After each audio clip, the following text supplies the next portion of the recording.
So socialising అనేది first start actually socio emotional skills.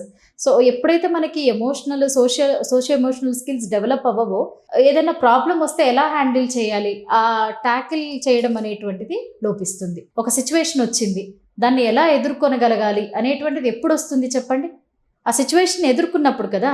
So మనం ఏం చేస్తాము అంటే అసలు ఆ సిచ్యువేషనే రాకుండా చూడాలనుకుంటాం. అది ఎంతవరకు కరెక్ట్? నడక నేర్చుకునేటప్పుడు కింద పడకుండా ఎలా నడవడం వస్తుంది?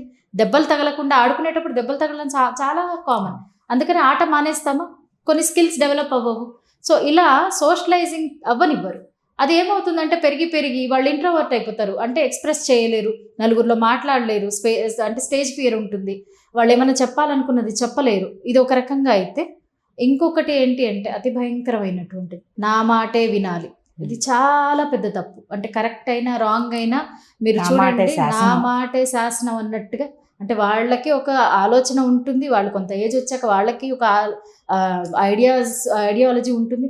దాన్ని కూడా మనం గౌరవించగలగాలి కదా, అవి కూడా తీసుకోగలగాలి కదా. నో నేను చెప్పినట్టే చేయాలి, నువ్వు ఇదే కరెక్ట్.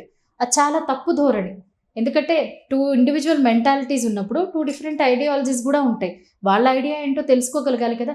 అసలు ఆ ఏజ్కి డిప్రెషన్ ఏంటి నాకు తెలియక అడుగుతాను. అంత చిన్న పిల్లలకి, అంటే ఇంటర్ అవ్వనివ్వండి, డిగ్రీ అవ్వనివ్వండి, డిప్రెషన్ అసలు ఆ వర్డ్ చాలా పెద్ద వర్డ్ యాక్చువల్లీ చెప్పాలంటే.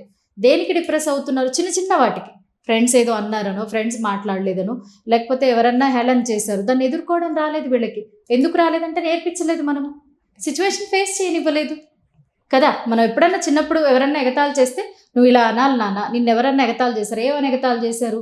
సో ఇట్లా అన్నారా, ఓకే నువ్వు ఈసారి ఇట్లా అన్నప్పుడు నువ్వు ఇలా మాట్లాడు, లేకపోతే ఇలా అనడం తప్పు, నాకు ఇది కరెక్ట్ నేర్పించాలి.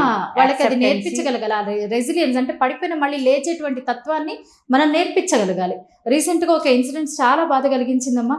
ఒక స్కూల్లో బాబు, చాలా పెద్ద స్కూల్, అది వెల్ నేమ్డ్ స్కూల్, ఆ బాబుని ర్యాగింగ్ చేస్తే ఆ బాబు సూసైడ్ చేసుకున్నాడు. అబ్బాయి పెద్ద బాబే మళ్ళీ.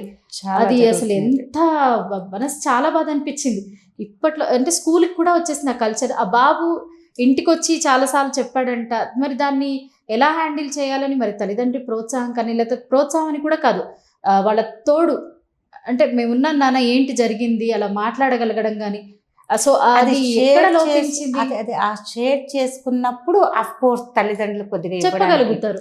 అది లోపలనే మనసులోనే పెట్టేసారి దాన్ని ఏం చేయాలో అర్థం కాక, లేకపోతే ఇలాంటి సిచ్యుయేషన్స్ వచ్చినప్పుడు అదొక్కటే మార్గం లాగాను వాళ్ళకి ఇంకా వేరే దారి తోచదు. మరి షేర్ ఎప్పుడు చేసుకుంటారు చెప్పండి?